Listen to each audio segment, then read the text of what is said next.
തീരെ നാട്ടിൻപുറത്തുകാരൊക്കെ അവലൊക്കെ കഴിക്കുന്നതെന്ന് എനിക്ക് തോന്നുന്നത്. പിന്നെ അവലിൻ്റെ ഗുണങ്ങൾ അറിയത്തില്ലാഞ്ഞിട്ടാണോ എന്നാണാവോ എല്ലിനും പല്ലിനും ഒക്കെ ആരോഗ്യത്തിനൊക്കെ ഒത്തിരി നല്ല കുടലിലെ മാലിന്യങ്ങൾ തള്ളിക്കളയുന്നത് കണ്ടോ, നല്ല ലൂസായിട്ടാണ് ഞാൻ ഉണ്ടാക്കിയേക്കുന്നത്. പിന്നെ ഈ അവലുണ്ടല്ലോ നമുക്ക് സ്ട്രോക്ക് വരാതിരിക്കാനും ക്യാൻസർ വരാതിരിക്കാനും ഒക്കെ ഒത്തിരി ഫൈബർ ഉള്ളതുകൊണ്ട് എല്ലാ രോഗങ്ങൾക്കും നല്ലതാണ്. ഈ കുടലിലെ മാലിന്യങ്ങളെല്ലാം തള്ളിപ്പോകും, കുടലിൻ്റെ ആരോഗ്യത്തിന് നല്ലതാണ്. ബ്രസ്റ്റ് ക്യാൻസറൊക്കെ വരാതിരിക്കാനൊക്കെ ഇത് നമ്മളോർക്കും അവൽ തിന്നാൽ എങ്ങനെയാണ് ബ്രസ്റ്റ് ക്യാൻസർ വരാതിരിക്കുന്നതെന്ന്. പക്ഷേ നമ്മൾ അതിനെക്കുറിച്ച് നല്ലപോലെ പഠിക്കണം.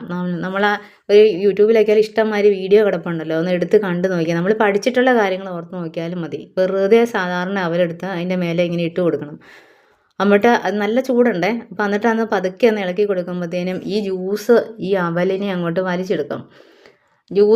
അവൽ ജ്യൂസിനെ വലിച്ചെടുത്തിട്ട് നല്ല ടേസ്റ്റാണ് അത് കഴിക്കാൻ. അതൊന്ന് കഴിച്ച് നോക്കണം, നിങ്ങളൊന്ന് ഉണ്ടാക്കി നോക്കണേ. അപ്പോൾ ഇത് കാണുന്ന ആരെങ്കിലുമൊക്കെ ഉണ്ടെങ്കിൽ ഈ റാഗി